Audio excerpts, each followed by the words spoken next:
Hey, and welcome to Kiss the Crest, a weekly podcast where we talk about football news, scores, transfers, anything we really feel like talking about that has to do with kicking a ball in a net, specifically a white and black one. Yes. I'm your host, Shawn Thomas. I'm Dave Lenata. I'm Rob Steller. And like usual, we're going to start off by talking about a recap of the weekend, all the scores in the Premier League, some of the other major scores around Europe, like in France and Germany and the Spanish Supercup. And then we're going to move on to a couple other topics. And today we're going to be talking about promotion, relegation. Is it overrated? Is it not? Why it's awesome. And then we're also going to talk about technology and refereeing. How important is technology, and why is there so little technology in refereeing in this sport that we love?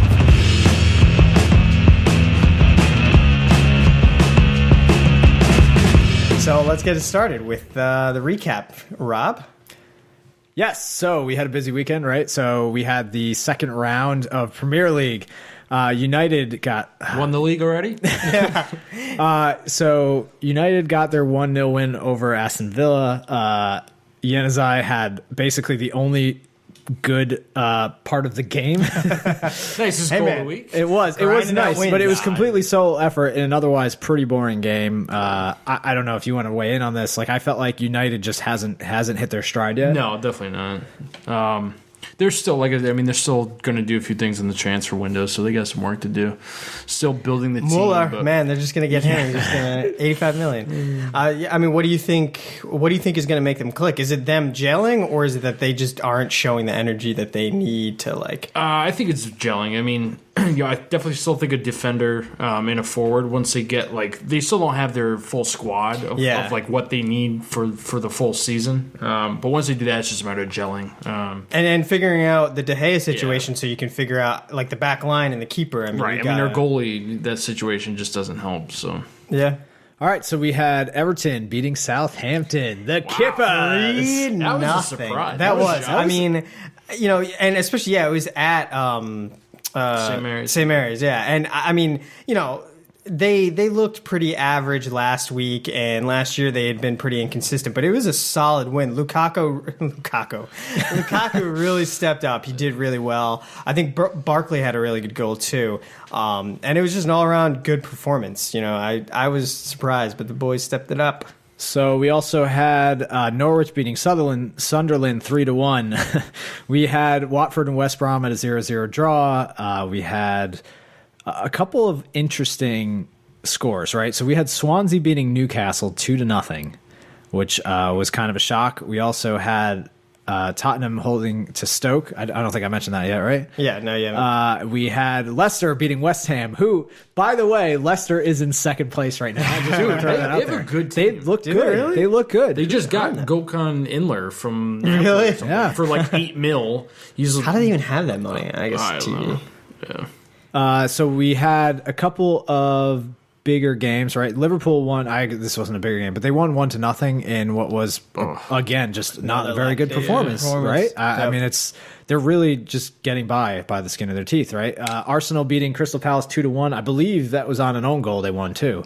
No, it was an own goal. No, Alexis Sanchez went in for the header, and it went off the defender and in. Yeah, but was that 1-0? I thought it was 2-1. It was 2-1. Yeah, so I think Giroud scored. Yeah. He had a really good volley, and then they came back, and then and it wasn't Czech's fault this time. I will say also, Liverpool got really lucky on that win. The goal, Bournemouth had a goal that was called offsides that shouldn't have been.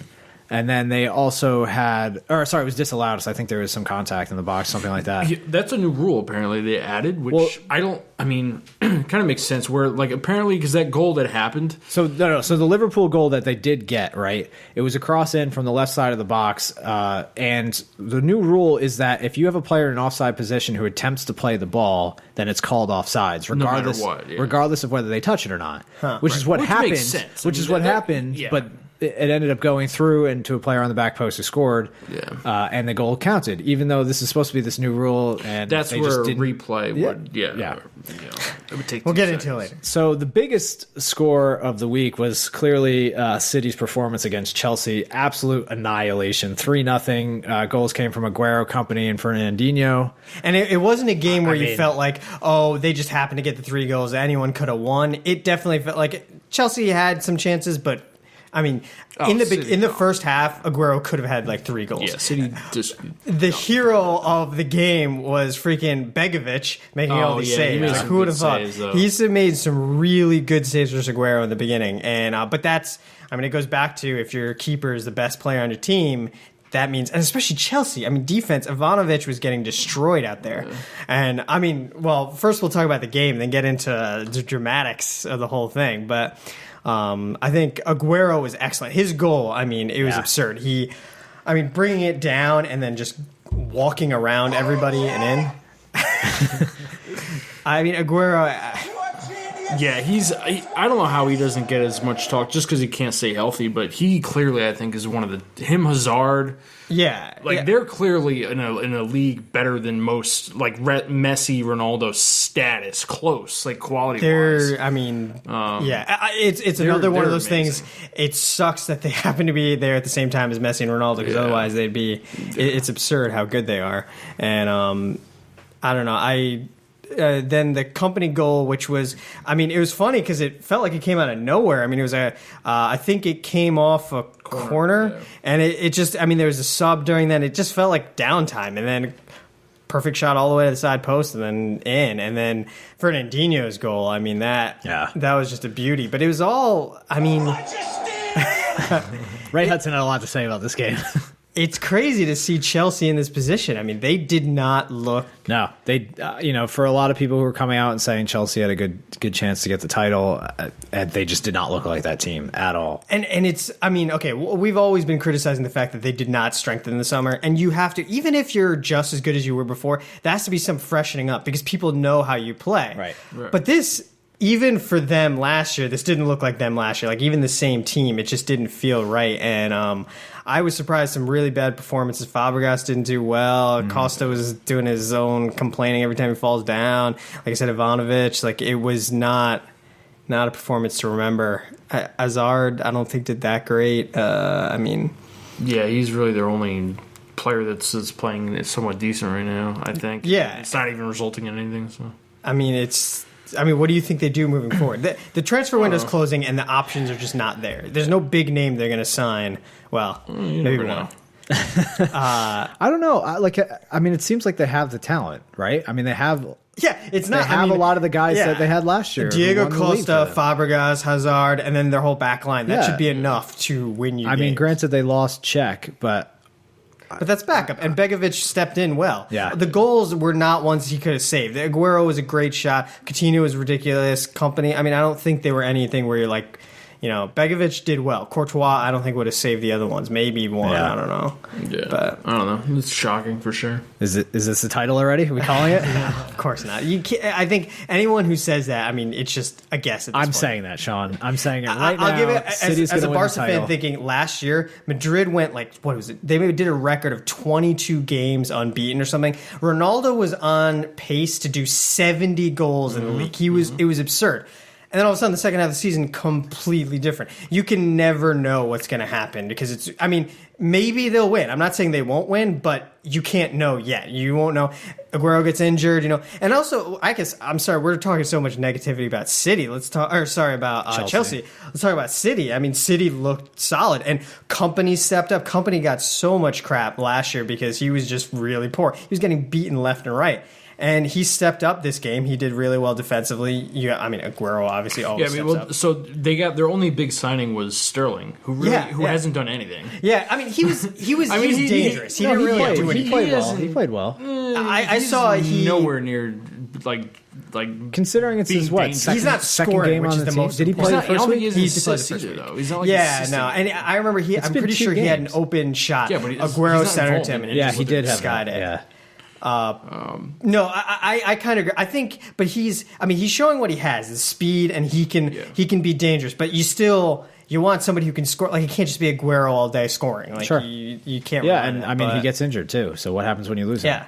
But other people like Kolarov was coming down the flank all the time, and he was throwing balls in the box. I don't know. I was just surprised how many people stepped up. And Did Company score in the first week too? I think so, right? so, yeah. He's got 2 goals already. Pretty sure. Yeah, I think he hadn't scored for like a full year before this, and now he scored in the first 2 games. I think he jumped Company up for the on, Golden like, Boot. the headers. Yeah, he gets his headers in. Yeah, on like the stands and was going nuts or something. Yeah, he had something to prove. But then also, just besides the game itself, Terry not playing, or was he subbed out? He was subbed. Yeah, he was subbed. I mean, Terry is a fixture. Yeah. And Mourinho, It was a big there was a move. quote Mourinho said that he goes, I was the one who gave him his chance at Chelsea or something like that. So clearly there's some. And then after Mourinho, the loss, he was saying it was fake. Like, I mean, he always Yeah. does this like deflection kind of Yeah, thing. yeah. And some of it I like because he pushes it away, he Away gets from the his stress team, away from the yeah. players. But I don't even know what this was. Like, it kind of sounded like a crazy guy. I don't know, like, because I think he also realizes that somebody made this point, which is true. Mourinho has never lasted more than 3 years at a club. Yep. The longest Madrid, he was there for 3 years, and I think was Chelsea. Was he there 3 years? But anyway, this is his 3rd year. So I don't know. I was pretty surprised by that. Was, I mean, you just got to take it. It was a punch in the gut, and you got to keep going because there's 36 more games. But I don't know. Plenty the Terry of time, situation plenty is of weird. time. All right, so let's look at a couple other leagues. France, we'll just skim through some of the big ones. PSG and Lyon got their win. I think this is the first game of the season, right? Second game. PSG and Lyon got their And win. Marseille lost again, right? Marseille lost again. Monaco drew. We'll move over to Germany, which was the first round. Bayern got a very, very solid win against Hamburg, 5-0. Schalke beat Werder Bremen 3-0. And in the fight of the Borussias, Dortmund against Mönchengladbach. You say it. You say it. Mönchengladbach. There you isn't go. it? I don't know. It's better than me. Mönchengladbach. Really good. But yeah, no. 4-0. Borussia Dortmund 4-0 over. So I mean, I'll be honest, I didn't watch the French game, so I was watching more of the German. And I mean, Dortmund, I want to see them back in the league. I mean, a bunch of them scored. Mkhitaryan, I think, scored a brace. And then I think Royce got on the board, and I forgot who the last goal was. But considering they always end up being a feeder team for Munich and other places, it's good to see them. Both of them looked ridiculously good this weekend. And I'm really interested in seeing Wolfsburg because, and I don't know, if De Bruyne moves, that'll be a big loss to them. But they did really well last year. I mean, no one got near Munich, admittedly, but they were a solid team, and I really want to see Bas Dost. All right, so let's talk about one of the biggest upsets of the weekend. There are two games. Nothing happened. Two There's games you had nothing. to Spain, suffer. there were no games. Spanish Supercup, Bilbao versus Barca. First leg, 4-0. 4-0. Bilbao. So there was a stat, like something in like 60 years, we've never conceded 8 goals in 2 games, like or 2 games in a row. consecutive games, Yeah, because we conceded 4 goals last one. Well, now you have. Yeah, get that record out of the way. I mean, I can only say in our defense, which there was no defense, we were definitely, one thing you do see what the offseason does when you're playing abroad. We played in America for the first time, so they're a little more tired. Then we had to play in Georgia, which is pretty far away. So because of that, Lucho Enrique, our coach, decided to sub in all our players. Basically, our whole back line was basically different. Their only starters were basically, I think, Messi, Suarez, Dani Alves, and I think one of our midfielders, something like that. So we had a very different team. So their team sucked, basically. And so we just let in goal after goal. It's no excuse. Our B team should not let in 4 goals. Like, Vermaelen was a captain at Arsenal. He was playing. Like, Bartra is our up-and-coming center back. He's done well before, but he's also done But this poorly. goes back to the question of depth, right? I mean, you need depth, absurd, especially though. when your team like Barcelona, you're playing 100 games a season. Like, you need depth when it comes to trying to get all of these titles. I mean, you look at the fact that Messi played. I mean, I guess he was out of preseason, but he hasn't stopped. He played Copa America and he came back. Right. And then other players, they played during the preseason. And if you're on the B team, you probably played more in the preseason. Right. Although that was probably good for them. They haven't played that much last year. But yeah, it shows the lack of depth. And then, I mean, they came back to Camp Nou, and I mean, it was 1-1. It wasn't that good. Return, I mean, we had Which a is lot also, of chances. It's ridiculous that you played, Friday and Monday? And Monday, right? yeah. That's crazy. And then we're playing again, yeah. And the goal was a beauty, though. Rakitic into Suarez. Suarez shouldered it to Messi. Messi shouldered it down. 2 handballs, basically. Yeah. But it doesn't matter. I mean, we lost. I'm definitely more okay with this than, I mean, I would rather have the treble than, have this. But what was it's this, still, 5, 6? Six? Five. The sixth one is because Club World Cup. Yeah. And there's a little part of me that is happy because I hope Pep's record doesn't get broken. But it's still it's a scary thing. Oh, and a big thing is that Piqué got a red card, which led to a 4-game suspension. Yeah, which means the first 4 games of La Liga he's dissent, out. right? Yeah, I don't think we were talking about this earlier. Like, I don't think I've ever heard of. It's usually 1 game for dissent, right? I've never heard of 4 games. Like, I don't know what he could have possibly said. Yeah, I don't know why that was harsh. And so, but whatever. Not a good start to the season, but we'll see. We have Atleti on the 3rd week, so hopefully the first 3 week, 3 or 4 games. Interestingly enough, so let's move into previewing what's coming up this week. Oh, actually, before we do that, I forgot to mention we had Champions League playoffs. Yeah. So there was a bunch of interesting. United got their win 3-1 against Club Brugge. Lazio beat Bayer Leverkusen 1-0. Celtic got a 3-2 victory over Malmo. I think that was Valencia had 3-1 over Monaco. Yeah, so there are return legs, but I mean, a lot of these seem like it's going to be a tough fight to come back from. Yeah. Was the United game at home? Yes. Yeah, it was at Old Trafford.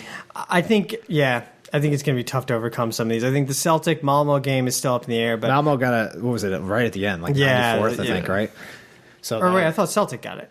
No. It was 3-1, and Malmo got right at the end, okay. which helps in their return. But So we got a few interesting matchups. So Italy kicks off finally. So Juve and Udinese play first round, and Milan and Fiorentina play first round, which are both going to be pretty decent games. In Spain, Barca has Bilbao again for the 3rd straight game. Oh, we know them now. Yeah, but it's 3 games in a week. It's insane. But it should be interesting. It'll be interesting to see with Barca's A team. Will it make a big difference, right? Well, our A team played in the second return, game. right? That was so except for Neymar, but. Yeah. And then we got a few tasty fixtures in Britain. We have Manchester versus Newcastle, which should be Manchester United. Yep. We have Everton versus City. Everton's been looking pretty good, so that'll be interesting. But City's been hot. And then I think the big game on Monday, Arsenal versus Liverpool, which will be, I think, probably the most interesting matchup because both of them have won, but not convincingly. Both not playing well. So what happens when two big clubs that Everton suck game is going to be bigger? Because Liverpool, I can't imagine Arsenal not winning. I mean, I don't know. Liverpool just hasn't looked. Yeah, but Arsenal really hasn't. But I feel like they have more potential. Arsenal lost to West Ham, and then they beat Palace on an own goal. But they also beat Chelsea in preseason. When I think just potential wise, I think Arsenal is a stronger team. I feel like when you think of who Liverpool has, I just can't point to that many people. It'll still be a really good game, though. I mean, I still think it could go either way. Where is it? I think it's at Arsenal. Okay. Predictions? I will go 2-0 Arsenal. 1-0 Gunners. I'll go 1-1. We got to stop being conservative. We're all being conservative. 5-0 Arsenal. A draw, 0-0. All right. Okay. So what about Everton City? What are you guys going? I think City will pull it out. I think we'll get a goal, but maybe like 3-1. I think it'll be 2-1. 2-1. 3-1. I think that's a good bet. Yeah. United Newcastle. I can't see 2-0 United. I think I can't see them. I'm pretty sure they're at home too. I can't. I'll go like 2-1. 2-1. Yeah, Man U. I don't think is a lot of goals. Dave has a tendency of predicting that United will lose just so that he can't be disappointed. You do that all the time, man. All the time. They have 2 clean sheets to start the year, don't they, Man U? Yeah. I just don't. Well, see. they had 3-1 in Europe, but but in the league. But they haven't really played anybody yet, right? Well, it's still clean sheet is a clean sheet. All right. What about Barca Bilbao? What do you got? I mean, I think it's at Camp Nou, right? I actually don't remember. I have to look at that. So I'm gonna go 2-0 Barca. I think they're gonna get revenge. I'm gonna go 3-0. Oh, took my score, Shawn. 3-0. Well, you know what the funny thing is? A lot of times what happens is Bilbao. It's either like 1-0 or like a loss or something, or it's 6-0. Yeah. Because it's either you just pile on the goals or it's just. Let's do Italy real quick. Juve and Udinese. I can't. I'm gonna go Juve. I'll go Juve. Juve had a lot of changes, but they're still extremely strong. Yeah. I mean, and they got a pretty good core group. 2-1. Yeah. 2-0. All right, and then Milan Fiorentina. Oh, jeez. Fiorentina. That's I'm gonna go 1-1. Yeah, it sounds like a draw game. Milan had a good cup game, but it was against like a second or third division. I'll go team. 2-2. Okay. I think there'll be some goals scored. Cool. I can see that. Shawn? 1-1, yeah. I could see a draw. Score draw, but all right. Do we have time to talk about transfers real quick? yeah, Rumors? let's just do a quick transfer What do you got? recap. The big one. Well, I mean, really, the big one is Pedro. Where's he going to go? So he was supposed to go to Man U. Basically, they had offered him a contract, and I feel like he would kind of fit in. Man U kind of needs some forwards, but it sounds like Chelsea swooped in at the last minute and they bought him up. I don't even know. Maybe Chelsea's freaking out because they're not scoring. It's rumored for what, 33 million? 33 like million. That's ridiculous for Pedro. But that's pretty much his buyout clause. Oh, okay. I mean, it's funny with Pedro though because on one end, yeah, I guess because he's 28, but on the other end, he's won the World Cup, he's won Champions League. Like the only reason why he's not playing is because you're not going to get ahead of Neymar, Messi, and Suarez. But and he scored in he started for the World Cup when they won. He scored in versus Man U. He scored, so it's not like. And he's really fast. He works really hard. Like I said, he's like Sanchez. But anyway, I think he'll be a good addition. I mean, I guess. I don't know how he's going to play in front of Willian because Willian's just solidified his place. But Mourinho's not the type to buy. Well, Cuadrado. Usually he doesn't buy frivolous. No, usually he tries him out. Yeah. So, and Cuadrado wasn't as proven, I feel like, as Pedro. But how do you think this affects Man United, though? I mean, do you think that was a big loss for you guys? I mean, either way, we need a defender and a forward. Yeah. I don't know. Did Pedro do very well at Barcelona? Did he have like a lot of goals and assists? At the beginning, or did he just work hard? He definitely tapered off I don't feel like towards he the end. like scored a lot and had it. Like he hasn't played. He scored 99 goals for us, so it's not 99 goals. Yeah, Right. it's not like he was not doing he's anything. good. But he tapered off definitely towards the end. But he also got less playing time. Right. He was unhappy, so that plays into it. But Yeah, I mean, I think he would have helped, but I'm not. I don't know. Maybe he has 100 goals because of that goal. I don't know. I'm not like pissed that they're not going to get him. I think they could get somebody else. Do you think you're going to get somebody? They better. I'll be pissed. Yeah. I don't know. I mean, who to get at this point? De Bruyne. You know who's available. No, I mean, they Balotelli. put in like a Mane request from I Southampton, saw got that. rejected. Yeah. They wanted Sacco from West Ham or something. I think it's kind of Harry Kane. They were going after for a while. Kane would have been a good signing, but that's not easy to pry him away from Tottenham. I think they got to do something. But who the hell knows? They probably won't. So I do want to talk about a rumor real quick, just to finish this off. Was Balotelli, who's fallen completely out of favor at Liverpool, going to Watford? Which I think that would have been a good signing for Watford because I think he's the type of player who needs to be the center of attention, like the lone wolf kind of thing. In order to thrive at a club, and he hasn't had that the last few clubs he's been at.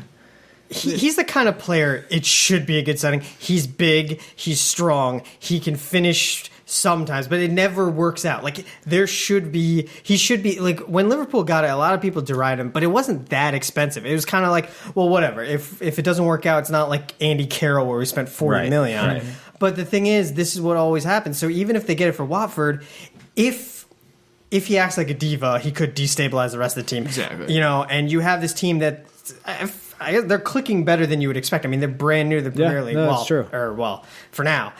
This isn't their first time being in the Premier League, but it's, I don't know. I mean, you have Dini doing well. Like, you want to have the players who've been there forever instead of just buying some guy. I think it'd be a bad idea. I've never been a fan of Rob. Can attest to this. I've never been a fan of the guy. He's just got a huge ego, way worse than Ronaldo's. Yeah, and he's just a hothead. Like every time he goes in, you're afraid of him getting a red card, and he's a striker. Like why would you? He's not nearly. I will say he's.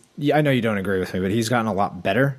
Granted, he just now he doesn't. I think he got humbled, really. Well, he did. He doesn't score goals. he's now he doesn't play. I mean, he got passed around from team to team, and he just hasn't had really consistent playing time. Well, that and you say he's a hothead. That is Diego Costa. So there are strikers that play that way. I mean, don't get me wrong. You can't compare them because they play differently, but there is some element to being a hothead and being that guy. But it's the trade-off. It's like you need to score if you're going to be acting like this. But that's the question. So as Balotelli calmed down, is he worse now? But who knows? Like we haven't really seen him since he moved to Liverpool. But it'd be an interesting buy. I don't think it'd be a positive one either. I think Balotelli's a poisoned product at this point. Exactly. But Super Mario, that's amore.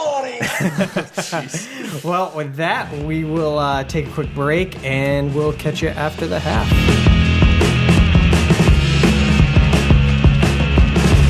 Kiss the Crest is part of the Commentist Network, which is a collection of great podcasts covering a wide range of topics, from tech news to music to Dungeons & Dragons to veganism and positive living.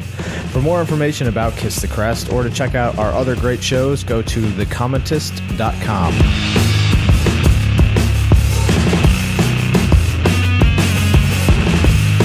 Okay, welcome back to the second half. Let's just get into this. So our first topic of the day is promotion relegation. So everybody knows what it is. Basically, the bottom three teams go to the Spanish league. Spanish league. And then the top three teams of the second tier division go up to the first division. So, well, every division, right? The bottom three go sure, down, sure, the top three but that's the only one that matters. But yeah, Sure. So basically, it's. I don't know what the history is, but it's been going on for a very, very long time. And the one thing it really helps with is adding diversity to the clubs. You see new clubs every time. There's also a pressure. One thing it really adds to at the end of the season, those relegation battles are really important because if you're in the drop zone, there's something to play for. Right. Now, obviously, a lot of teams, if you're not in the first division, the money is so different. Those TV deals are so important. So being in the first division is absolutely critical to a team succeeding financially and being able to buy players and things like that. So it's really important for these teams to get promoted. But this is something that's in football. It's pretty much unique. I don't know any other sport that does this. No. And it's something ingrained. I don't think it's ever going away. But the real question is it good or not? I think one thing I will say before we even start, I'm pretty sure most football fans see it as good, but I guess I'm a little bit against it, and my point is I think people are so used to it. People are so used to it, they assume it's good, but they don't actually think about what the pros and cons are. So there are pros and cons, right? So you touched on this. I think. Well, you say the pros, I'll say the cons.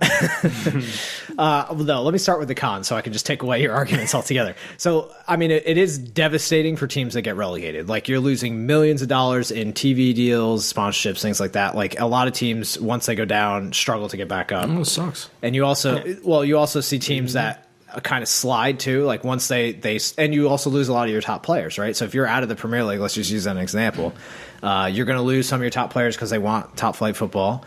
So they're going to go to other clubs, and then you get on this slippery slope, and you see teams like Portsmouth who go down like 3 divisions in a matter of a few years.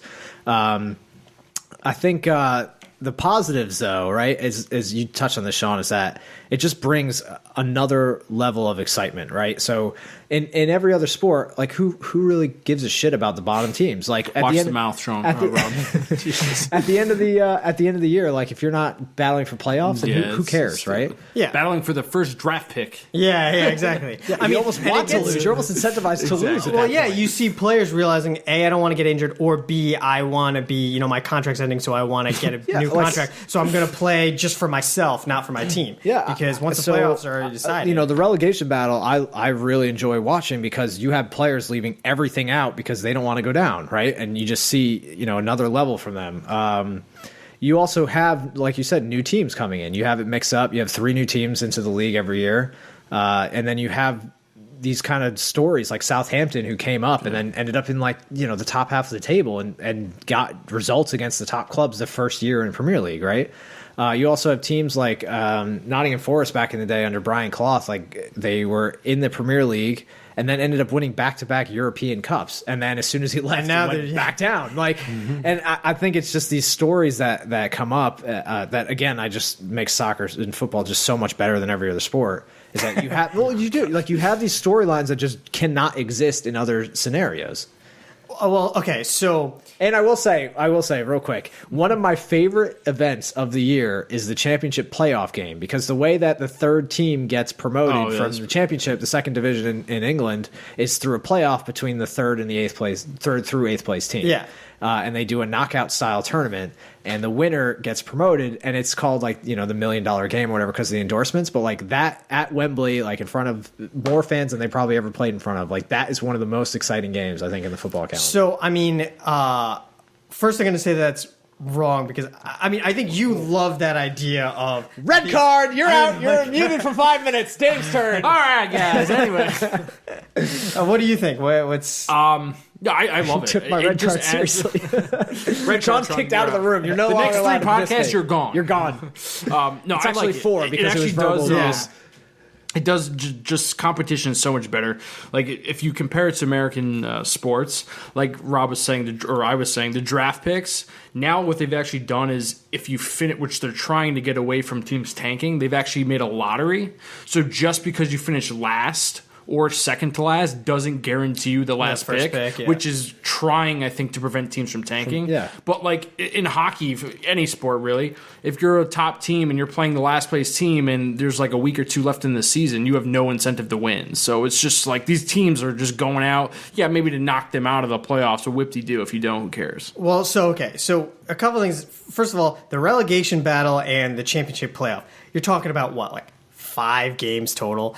I mean, that's not a strong but throughout argument. the whole season, too. You're trying not to be in that You're zone. trying not to, but the relegation battle isn't a real thing towards the end because you could go up and down. You have to play like normal. Well, it's No, all season that's long. not true. It's all That's not season true long.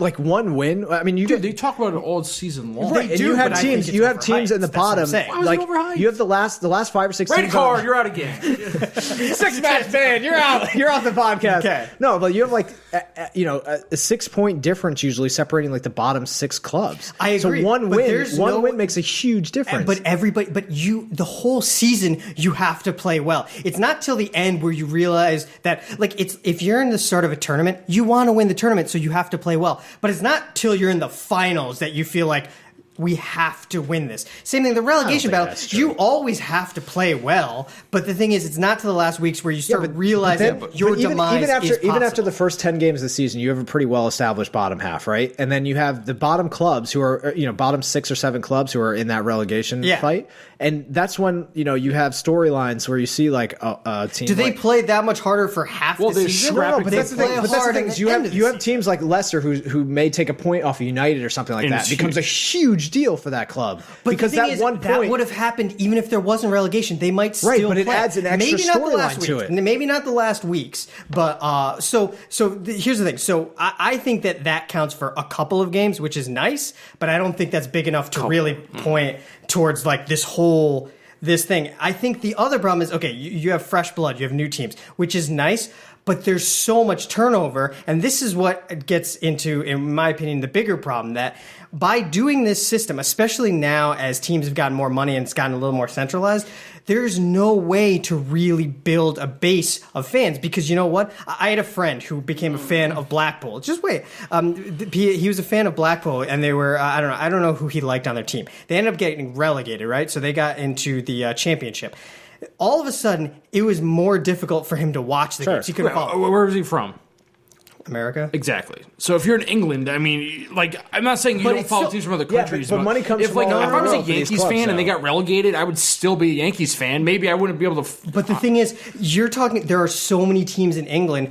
Yeah, there's but only if he so was many fro- people. Like, what drew him to He- Blackpool? but he might be on Blackpool. To Shawn's they point, So he get was just like a relegated. closet, But the like thing a. is, well, like a I don't random- know why he chose that, but like the thing their is, uniform once one they year go and decided down, to- the thing is, though, you need. I like Portsmouth because of Ben Johnny. Yeah, but you're not like a diehard fan. If they came back up, Dave, you'd probably root for them what again. you're missing is that you're talking about the diehard fans. These clubs at the bottom, They're still fans. They're from Blackpool. But they make live money. in the They area. make money from sales around the world. Dave, okay, just pause for a second. Let Yellow me finish what card. I'm Yellow gonna card. say. You're muted for a minute. So the thing is, the core fans, sure, they're going to stick with them, but you have to build a following. You don't. Blackpool doesn't have a lot of core fans because they're just not a big club. And so what happens is you need those fringe people who are they need to choose a team. That's how City got their following and things like that. People who want to choose a team. Once you get relegated, you're not on TV. How do you get that other group? Sure, the core fans are going to be there, but it's not that big. And you can't build a following if you're going up and down and You up don't and think down. Rob will always like Portsmouth for what they? But you're not listening to me. The core fan, you have to build the core fan. They don't. When Yeah, you but start what as does a the club- core fan have to do with the freaking owner going bankrupt? They're not having money. Because to how buy do you? out. Okay, they you don't. support the Okay, when club. you start a club, you have 0 core fans, right?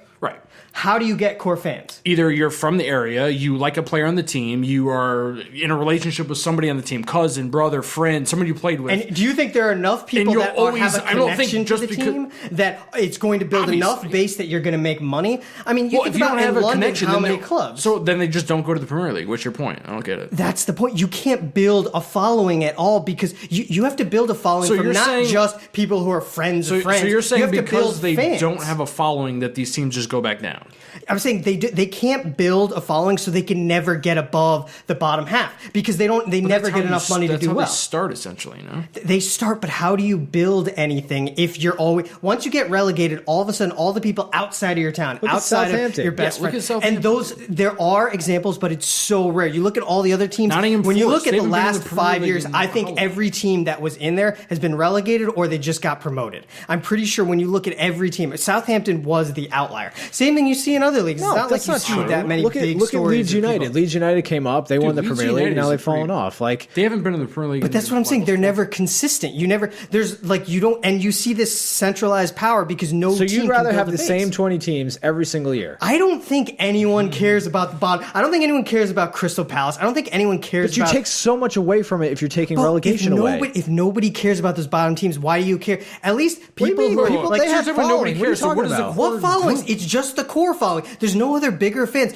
Do you care really who gets in next? You care about that game that happens, but there's no team you want to see come up because you don't even know these teams. So what does that have to do with them being in the? Because in other sports, there are lower end teams that you've heard of because they've been there forever, and when they come back, like I don't know, the Lions, they were garbage, but there's still a core following because they never dropped out of that. Well, if they do, if AFC Bournemouth do freaking good, I think they'll have a core following. That's my point. I don't think they're going to do well because they don't have the money. Okay, so they go back down, another team comes up, and that's my point. That's the cycle. They don't gain that core following. So it's not interesting. But I'm saying the reason why it's not interesting is because if they all stayed up, the top 20 stayed up, they could try through marketing techniques or something, they could try and build a following because they can have time to build. The thing is, how do you invest in a coach? How do players invest in a team if there's a good chance that they're not going to be in the Premier League for more than a year? There's nothing such as a rebuilding project if you're going down. You look at college football. There's tiny teams, colleges that have nothing. They have no money. But you know how they build?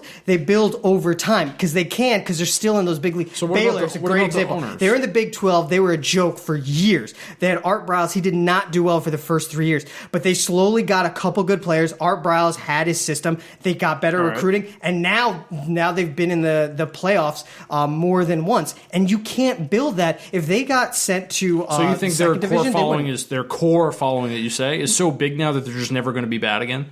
I'm not saying that, but they have a much better chance. Their recruiting has gone up tenfold. They're a legit recruiting squad now. They were nothing before. You look at Texas Tech. When what's his name was there, they were huge. Yeah, but now they're shit. I haven't watched the freaking Texas Tech game last time. How many on-air games do you guys get now? Any of the big? No, I mean big like a big. If we play UT, if we play OU, I haven't it's going to seen be a on Texas ESPN. Tech game on ESPN in a long because time. you don't watch college football. All the OU games, the UT games, they're always on TV. OSU, like the two because the Big 12 is still really big. But my point is, the thing is, we still have a lot of money. We still have decent recruiting. Our coaches we still get we had Tommy Tuberville who is from Auburn. The thing is, there are teams at the bottom that are never going to get anything. I'm not saying they don't have some core following of family friends, but they're never going to get bigger than just their basic core following because they don't. Red card. Who wants to follow a team? It makes things interesting, Shawn. It makes things interesting. Wait, do you guys personally know anyone that follows a bottom 10 team? We're in America. We barely know people that follow. No, that is not true. We all know people who follow Arsenal, Liverpool, all these teams, and we also know people who followed the Lions when they went 0-12. People watched the Cavs before LeBron came.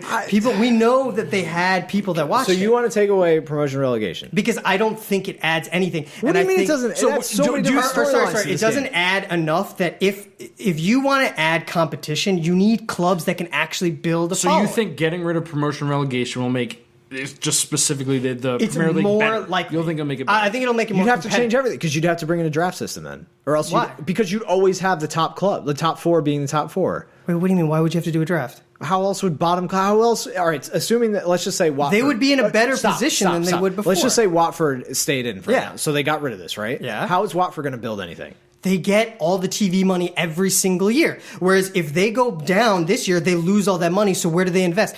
If you're a coach, say you're a top league coach, why would you ever go to a club that you know could get relegated? You might not have that money next year. If you're in the same league every year, NFL, you're getting that money every single year. So at least you have something to invest in. They're not going to ever get rid of it. You're right. No, that's totally true. I don't think they're ever going to get rid of it. Why do you think they're never going to get rid of it? But I think by doing this... Why do you think they're never going to get rid of it? Because people are so used to it. In the same way the draft system... How would they get rid of it? They'd essentially have to just like automatically choose a set few. They'd have to reform the league. They'd be like, oh, no, Leeds, you're never allowed in the Premier they would League. have to decide what 20 teams they want to do. That's why it would never happen. But I don't know. Like, it's so funny. Why is that so crazy that there's only 3 teams from London instead of, like, where's Bournemouth? Where Leeds? Like, these aren't That's what big makes it cities. interesting, though. That's why I like watching it. But nobody follows them. No, we didn't even know the scores to these low games. I don't think you. Who cares I don't if think we you don't care about know Bournemouth. anybody? I don't think you care know what's funny about this? Like, go to the games I stadiums. watch on the weekends now are But you're usually weird. lower teams against big clubs. But you don't watch Champions League either. So I don't. You're, I would say, an outlier. I don't think Watford. I like Watford just because. I don't think there are that many people who care about Watford. Like, if they go out, I don't think there are that many people that care. Every single year, I pick one of the promoted teams, and that's who I follow. I will say, Right. I agree. usually You do the do. same thing, You too. do that. I don't think there are that many people who care that much or care enough that they're going to invest anything. Why would you ever follow a club if you can't? The next year you can't watch it, and they don't That's have why any you have money to try invest hard year to year. stay into the league. That's what makes it. That's what makes it You so have to try, exciting. but you can't because you're not getting the If money. you have an every year. owner that freaking cares and has money, then you will. But how That's do you what get makes the this- money? that's what If makes you this have a sport rich so owner. exciting. City, the Shawn. only reason why City came to the Yes, Premier League that but one year was because they got rich money. owner is going to buy a team that is on the edge of Anybody. relegation? McNuggets. Nobody. The McNuggets. Anybody. Yeah, and he's probably going to get rid of it because why would you But keep you investing don't in it? have these storylines and this excitement in any other sport, Sean. You don't. But this is Actually, I lied. manufactured So excitement. esports actually has promotion. But it's so manufactured because it's just. Wouldn't it be better if they were a decent team and people actually follow them? It's a storyline just because they beat. But this one goes game back to one why time. you like these Cinderella stories in soccer. That would not exist without promotion or They relegation. would still be lower than the Arsenals, the Liverpools, and the Uniteds. But now you're they just talking wouldn't- about every but they'd be American more sport, likely. Sean. Why? Because Well, you would not have to add a But draft. you don't have teams like you don't have these storylines like Southampton coming up and destroying. I still think that nobody really. I think you care about these teams, but you don't care that they get turnover every year. Like that. Well, we're not Southampton diehard is the only. fans, What's but- the last team you know? So you're telling me that got promoted if that was Barcelona great? got relegated, you'd stop watching them? I mean, if it worked that they're not coming up, they have a core following because, and this is the thing, Newcastle can survive this. They got relegated, they have that following, so they can come back up. But the vast 99% of teams do not have that. You're right. If Barca went down, I would still watch them. But that's because I know they're an exciting team. I know they have money. What if they went down to the fourth division? What if they all went of these, bankrupt but that's and why. they So Rangers came back. That's the thing. My point is, these low teams, they can't get the core following. These clubs had the core following. If they went my way, Barca would never get relegated. They would just be 20. So you're saying just the core following? Yeah, but the owner clearly you can't has build a a lot core of say. following if you're being so What about the transient. owner? What? Say Ranger. All right. Say I don't know. Rangers can Shrewsbury come Town. up because they Rangers is have the different. money. That's different. Shrewsbury Rangers Town is they have different. the money. There was a Rangers is millionaire not- in Shrewsbury Town, all right, Yeah. who's in, let's just say, the third league, and a local millionaire from the town decided, hey, you know what, I want to buy a soccer team. Bought the soccer team and literally just wanted to get to the Premier League and got there and they would stay because he had money. Okay, here's the alternate They would scenario. get Here's the followers. alternate scenario. Watford is in the top 20 Premier League team. Some millionaire realizes this is a good investment because I know they're going to be in the Premier League. Why not invest in them? Why would you invest in Shrewsbury Town where you could spend money and they don't go anywhere? Because you're never going to get players to come to the second division. You're never going to get top tier players. But if you know they're in the Premier League, you could say, Yeah, hey, and then you end in up with a 2 bunch of years- homogenous teams like some American sports are. How are they homogenous? What teams do you know? Like, what are all these players you don't coming have from the these second? you don't have what these are all these Cinderella players coming stories from like the you do in second soccer, division that you're Shawn. talking about? What are you talking about? What are all these second division players that are coming up? These transfers aren't coming from nowhere. All the big transfers are from big teams and all the big clubs. Pedro, De Bruyne, Sterling, Watford. they're all What coming about from the same Watford's place. transfers? What transfers? What? Bayrami, who was in the Premier League on another team. And he would have stayed in the Premier League or something like that. That's not true. Yeah, but the thing Inler is, these big went to Leicester like, City. do you really think that in the NFL there's just all the teams are the exact Look at the guys same? on Southampton. They're not. Look at the guys on Southampton that ended up going to Liverpool. And I'm they not would have saying never it given never, that okay, chance. by the way, They would have I'm never not saying gotten it that never chance. happens. I'm not saying it never happens, but since you see these storylines, you think it happens all the time. When Southampton is that rare exception. No, but the Whereas point, you would see more what makes it competition. exciting is that this is possible in this sport when it's not possible in other sports. But the thing is, by doing this, I think you allow the top teams to stay the top teams. the moderator No one can compete with them because no one's ever going to have the money, and why would you ever invest in a club that could not be in the Premier League? City at least was a half stable club. They had played in the Premier League a lot. What do you could couldn't ever be in the Premier League? What do you like you see, okay. Say you're a multi-billionaire. If you invest in a second-tier team, you don't know if you can buy legit players to come there because getting them. If you buy them, yeah, you could. But you can't necessarily buy them. Players will say, "Look, yeah, this is good money, but I want to play in the Premier League. I'm good enough." You're not going to get legit players. But if you get players that say, "Look, this is a rebuilding project. We're going to be in the Premier League, even if we have a bad year, bad 2 years, we're still going to be there." And so invest in us, and we can build out. Right. Anyway, bottom line is, it's not going to change. We're running out of time. You're right. I do agree that I do not think it'll change in the same way. I don't think American sports will ever implement promotion relegation, even in sports What like about MLS. No, I don't think they will either. I don't think that'll happen. But I agree. But I think that it's a little overrated. But we knew that was going to be a heated topic. Well, I guess we'll spend a couple minutes talking about our second topic, which is not offsides. So review. One thing that we've been talking a lot about. This how is another football, big topic, though. No, we can end this. So I think we all pretty much agree. No technology. and one thing that's unique about football, we've talked about how in so many ways the rules and the way football works, for whatever reason, is just completely different than every other sport. Even non-American sports. Part of it's because it's been around for so long and the rules have not really changed. But I mean, does cricket have a draft? I don't know if they do a draft. I think they do. I'm trying to think of non-American sports cricket that what? In India. I mean, that's probably the biggest league. The IPL doesn't count though. Why? Because they just bring in a bunch of guys. But they're the biggest domestic league, aren't they? Yeah, but that's Club new league? too. It's only been around for. I mean, what are other sports? I mean, basketball is big in Spain. What are we and trying to Greece. think of? I'm trying to say what other leagues around the world. Whatever. That's something else. So anyway, what we want to get into is refereeing. Now, in almost every other sport, there's a lot of technology and a lot of instant replays. Yep. So refs can make a bad decision, and usually the ref's call is the if there's any confusion, like in the NFL, there has to be overwhelming video evidence to overturn a ref's decision. Their decision is always like the top decision. Most sports are like that. They work like that, and so they want to keep which that makes human sense, element. obviously. Yeah. But soccer is different in that there's no such thing as instant replay, and we've all seen situations where there's a red card, a PK, something like that shouldn't have been PK's called. red card. Yeah, and that is not. That was incorrect, and you see it on the replay on TV, and you're like, that was wrong, but you can't take it back because that technology isn't there. Now, there's a pretty big reason why that isn't there: timing. Football is also the only sport that has no timeouts. They just continuously play. And rugby's like that. Oh, rugby's like that? Yeah. Okay. But for the most part, there aren't that many sports that do that, or it's the biggest sport that does that. And by doing instant replays, you're spending more time. You're questioning referees' decisions. But because of that, the referee has a much bigger decision to make.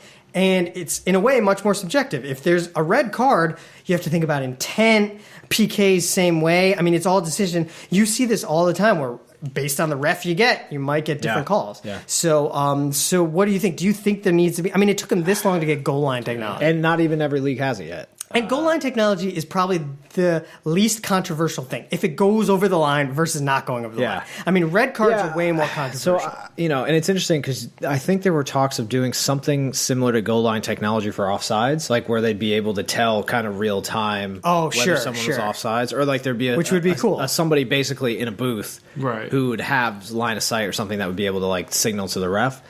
I go back and forth. I struggle with this, right? Because like, I, on the one hand, like I'm very old school. Like I like how things were done. I'm kind of in that. I guess Sepp Blatter is kind of the same way, right? It's like he's his role model. Like this is how it's gone. Yeah, this is how it's always been. Like why would we change it? Kind of mentality. Like it's just all the tradition that goes into the sport. But everything else in football is changing. So you're right, and goal line technology is the one thing that I could not argue against. Like, there's no. I mean, it's so easy. There's no reason not to have it. But it's funny because that actually took away a lot. Like, there were how many goals do you remember that? There are storylines that take away. But it's funny though. Why do you want a storyline? I know. Of like Thierry Henry. I clearly remember that handball, and it's like, but that was a handball. That shouldn't happen. Get to like, the World Cup, it's a storyline, but that's BS. Yeah. So I kind of think the reason why I would be against more technology is the timing thing. They'd have to revamp timing. So I think it'd be hard to do something like cricket, where you have instant replays and you go upstairs, you wait 2 minutes for the ref to look at it and give you, some kind of call, or like football going to, over to the American football, going over to the sideline, watching the replay, taking 5 minutes, Yeah. You can't do that in soccer, right? You can't you'd stop have the a game. Ridiculous amount of stops. Yeah, then you'd have but then you basically have to implement all these other things like clock stops every time something happens, like, Which I don't think the technology would be difficult, it's just the game would change. The game would have to change, right? So I don't know. Like, so because of that, I don't think it'll ever change. But I also think by doing this, you would reduce diving significantly. Because if people realize that we're not going to get those calls. But where would it stop, right? So, I mean, would you enforce diving because you have instant replays and be like, oh, well, he actually didn't touch you? Would you start having like the heat sensors like cricket has, where you could say like, oh, there was no actual contact, so when Barcelona players come flying over, you can know it's a dive. You know what I mean? Like, how far would it go? Yeah. Well, that's what I'm saying. How far would you take it? Well, for sure, if there was a dive in the box, you would say, this is not a PK. Yeah. We're not giving this PK. Yeah. I get what you're saying, because not only is that preventing something, but it's also giving that's a good point. So let's separate it between. But before I say that, I think people would just dive less, because if they're not getting the PK call, why would they dive? Yeah. That's the only reason why they do it, because they know they can win calls. So you might just inevitably see it, even if you don't give those extra cards to punish them.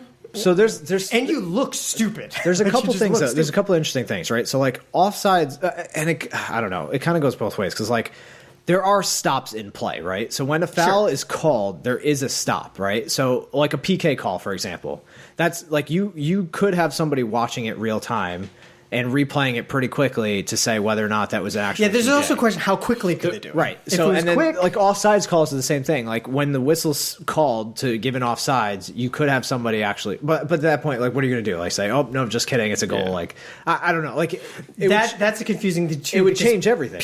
Some people don't play to the whistle, right? And if they start doing this, then there's a reason not to play to the whistle, because if you get a goal and then they say that wasn't offsides, that's a goal. Yeah. There are a lot of things where I don't know how they'd fix that, and I mean, yeah. I think that if they were to change something, it probably wouldn't be for a little while, but I think the offsides is definitely something that they could change, just because they can, we watch it on TV, they draw a line and they can call it. Right. So somebody can buzz in after the play's over, or after like the run of play ends or right, something. but that would only catch offside calls that were given, right? Well, I mean, are you saying you take away goals if you saw that it was offside? Offsides call. So I don't know if an why. offsides There's late call, so flags. if they didn't, well, exactly. So if there was like a goal that resulted in a close offsides call, or something that was a close offsides call that affected the play, then they could review it if it was wrong. But, I mean, fouls, I don't think they're ever going to be able to do that. Like, basketball, you can't do that in American basketball. Every time there's a foul, you can't just... ridiculous. Like, I actually was watching, because the Canadian Football League has been American football. Canadian Football League. Canadian American They actually replay pass interference calls. Oh, and I was like, how is that? So, like, if there's like a throw and like they feel like there's pass interference, they can challenge it and stuff. I just think that's way too much. I mean...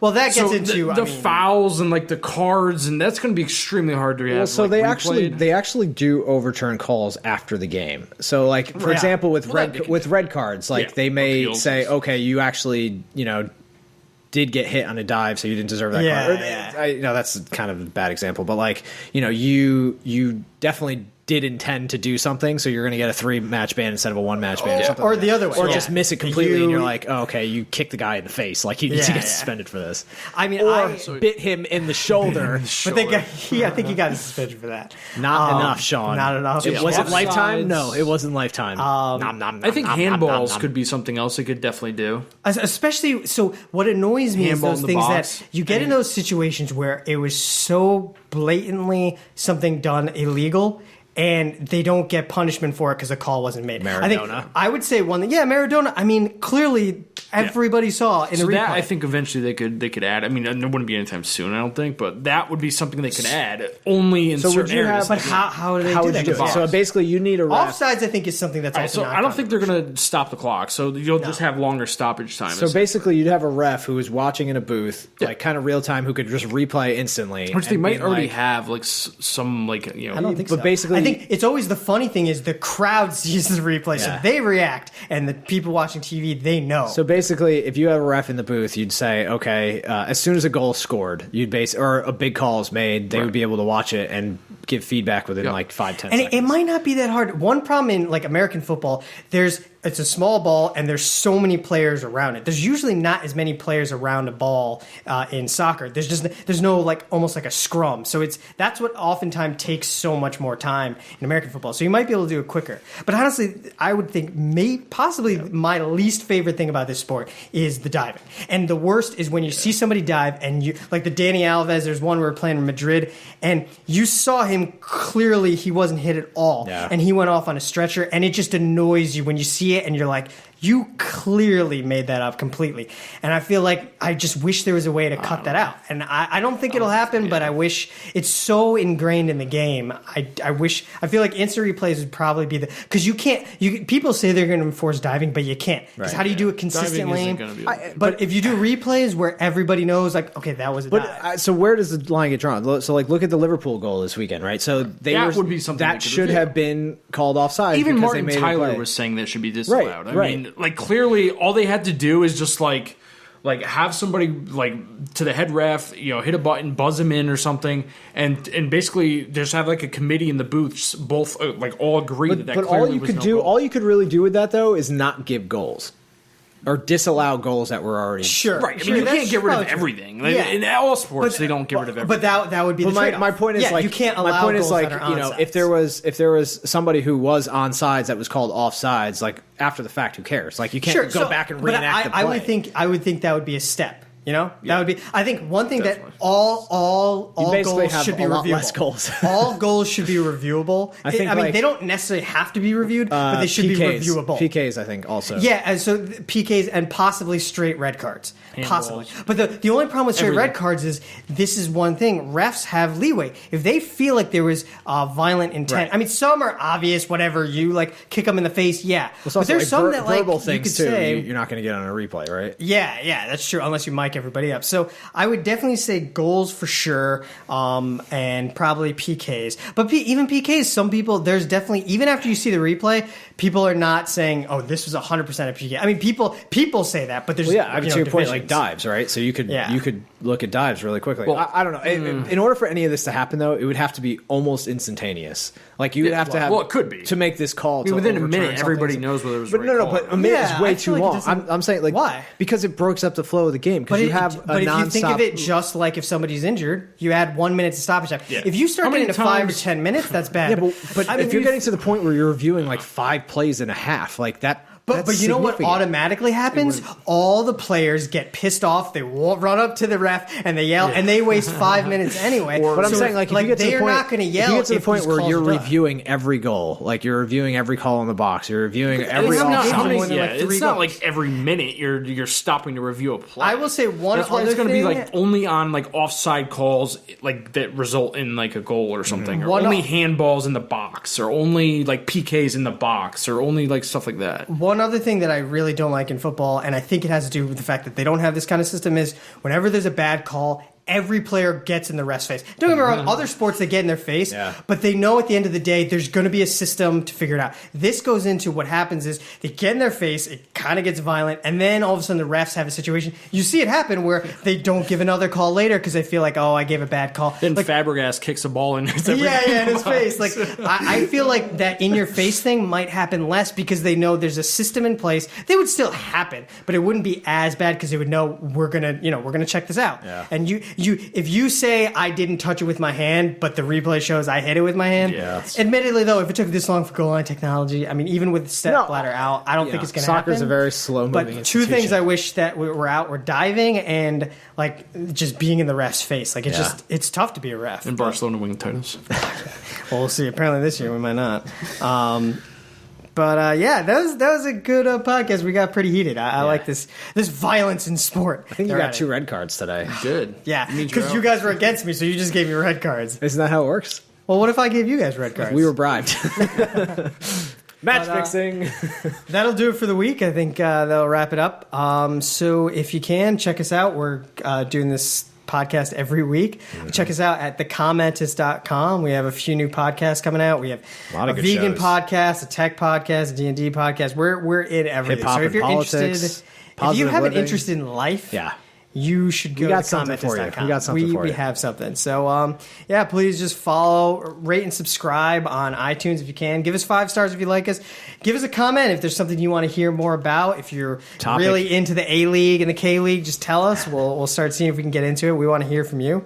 I actually watched the K-League for a while. Like there was one year, I think it was because they had the storylines. They had all the highlights. But dude, announcing in Korean is amazing. It's amazing. And the crowd. It's amazing. Where they have all those they're crazy. cards. They're so synchronized. Hey there, matey! That's the A-League. That is not what the Koreans sound like, but that's okay. Okay, that'll do it for the week. We'll see you next time. Thanks. See ya.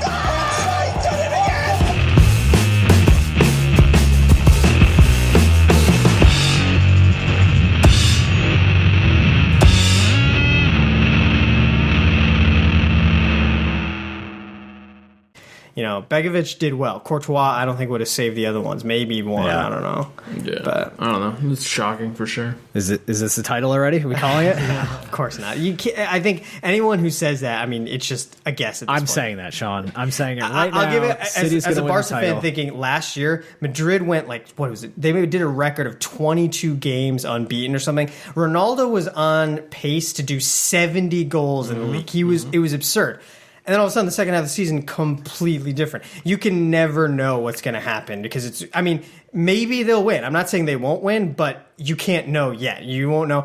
Aguero gets injured, And also, I guess, I'm sorry, we're talking so much negativity about City. About Chelsea. Let's talk about City. I mean, City looked solid, and Company stepped up. Company got so much crap last year because he was just really poor. He was getting beaten left and right. And he stepped up this game. He did really well defensively. Aguero obviously always steps up. So they got their only big signing was Sterling, who hasn't done anything. Yeah, I mean he was dangerous. He didn't really do anything. He played well. I saw nowhere near like considering it's his he's not second scoring, game which on is the team. most. Did he play the first week? He did play the first week though. He's not like and I remember I'm pretty sure he had an open shot. Yeah, but Aguero centered him. And he did have skied it. Yeah. No, I kind of agree. I think, but he's showing what he has, the speed, and he can be dangerous. But you want somebody who can score. Like, it can't just be Aguero all day scoring. Like, sure. You can't. Yeah, and he gets injured too. So what happens when you lose him? Yeah. But other people like Kolarov was coming down the flank all the time, and he was throwing balls in the box. I don't know. I was just surprised how many people stepped up. And did Company score in the first week too? I think so, right? So, yeah. He's got 2 goals already. Pretty sure. Yeah, I think he hadn't scored for like a full year before this, and now he scored in the first 2 games. I think he jumped Company up for the on, Golden Boot. The headers. Yeah, he gets his headers in. Yeah, on like the stands and was going nuts or something. Yeah, he had something to prove.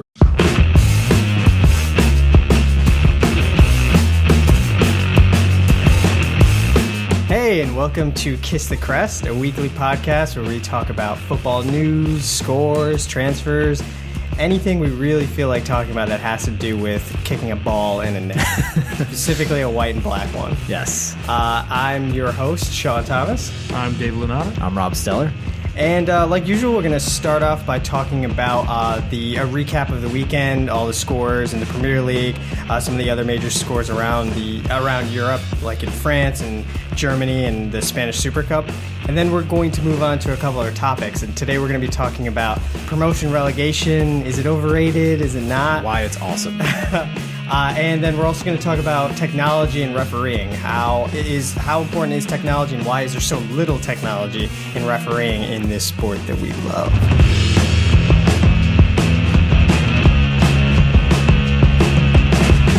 So let's get it started with the recap. Rob? Yes, so we had a busy weekend, right? So we had the second round of Premier League. United won the league already. So United got their 1-0 win over Aston Villa. Januzaj had basically the only good part of the game. Nicest goal of the week. It was nice, but it was completely solo effort in an otherwise pretty boring game. I don't know if you want to weigh in on this. Like, I felt like United just hasn't hit their stride yet. No, definitely not. They're still they're still going to do a few things in the transfer window, so they got some work to do. Still building the team. Mueller, man, they're just going to get him. Just gonna, $85 million. I mean, what do you think? What do you think is going to make them click? Is it them gelling, or is it that they just aren't showing the energy that they need to like? I think it's gelling. I mean, I definitely still think a defender and a forward, once they get they still don't have their full squad of what they need for the full season. But once they do that, it's just a matter of gelling. And figuring out the De Gea situation, so you can figure out the back line and the keeper. I mean, right. Their goalie, that situation just doesn't help. So yeah.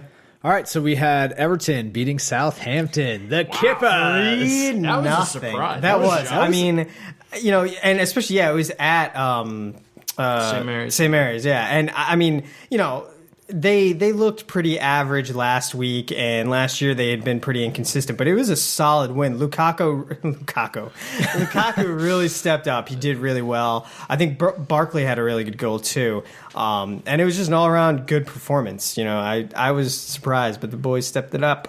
So we also had Norwich beating Sunderland 3-1. We had Watford and West Brom at a 0-0 draw. We had a couple of interesting scores, right? So we had Swansea beating Newcastle 2-0, which was kind of a shock. We also had Tottenham holding to Stoke. I don't think I mentioned that yet, right? Yeah, no, you haven't. We had Leicester beating West Ham, who, by the way, Leicester is in second place right now. They have a good team. They look good. Really? They look good. They just got Gökhan Inler from Really? for $8 million. How do they even have that money? I guess TV. Yeah. So we had a couple of bigger games, right? Liverpool won. This wasn't a bigger game, but they won 1-0 in what was again just not a very good performance, right? I mean, they're really just getting by the skin of their teeth, right? Arsenal beating Crystal Palace 2-1. I believe that was on an own goal. They won too. No, it was an own goal. No, Alexis Sanchez went in for the header, and it went off the defender and in. Yeah, but was that 1-0? I thought it was 2-1. It was 2-1. Yeah, so I think Giroud scored. Yeah. He had a really good volley, and then they came back, and then and it wasn't Czech's fault this time. I will say also, Liverpool got really lucky on that win. The goal, Bournemouth had a goal that was called offsides that shouldn't have been. And then they also had, it was disallowed, so I think there was some contact in the box, something like that. Yeah, that's a new rule, apparently, they added, which kind of makes sense, where, apparently, because that goal that happened. So the Liverpool goal that they did get, right, it was a cross in from the left side of the box, and the new rule is that if you have a player in an offside position who attempts to play the ball, then it's called offsides, regardless of whether they touch it or not, which is what happened. Makes sense.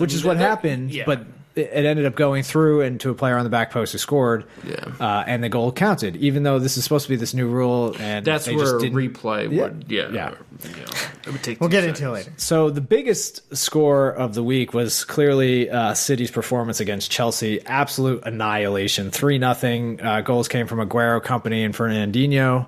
And it wasn't a game where you felt like, they just happened to get the 3 goals. Anyone could have won. It definitely felt like Chelsea had some chances, but I mean, in the first half, Aguero could have had 3 goals. Yeah, City just the hero of the game was freaking Begovic making all these saves. Who would have thought? He's made some really good saves for Aguero in the beginning, and but it goes back to if your keeper is the best player on your team.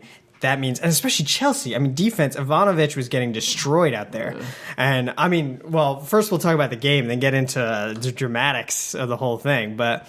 I think Aguero was excellent. His goal, it was absurd. Bringing it down and then just walking around everybody and in.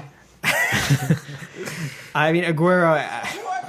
Yeah, I don't know how he doesn't get as much talk just because he can't stay healthy, but he clearly, I think, is one of Hazard. Yeah. They're clearly in a league better than most, Messi, Ronaldo status, close, quality-wise.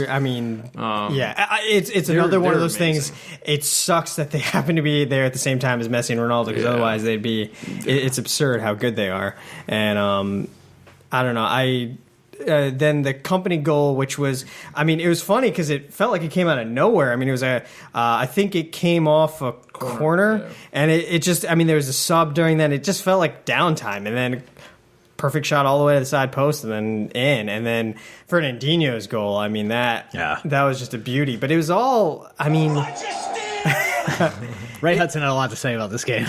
It's crazy to see Chelsea in this position. I mean, they did not look... No, they, for a lot of people who were coming out and saying Chelsea had a good chance to get the title, they just did not look like that team at all. And it's, I mean, okay, we've always been criticizing the fact that they did not strengthen in the summer, and you have to, even if you're just as good as you were before, there has to be some freshening up because people know how you play. Right. But this...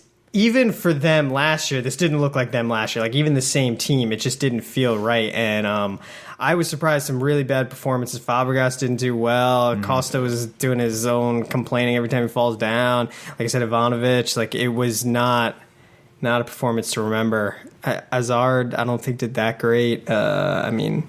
Yeah, he's really their only player that's playing somewhat decent right now, I think. Yeah. It's not even resulting in anything, so... I mean, what do you think they do moving forward? The transfer window's closing, and the options are just not there. There's no big name they're going to sign. Well, maybe one. I don't know. I mean, it seems like they have the talent, right? I mean, they have.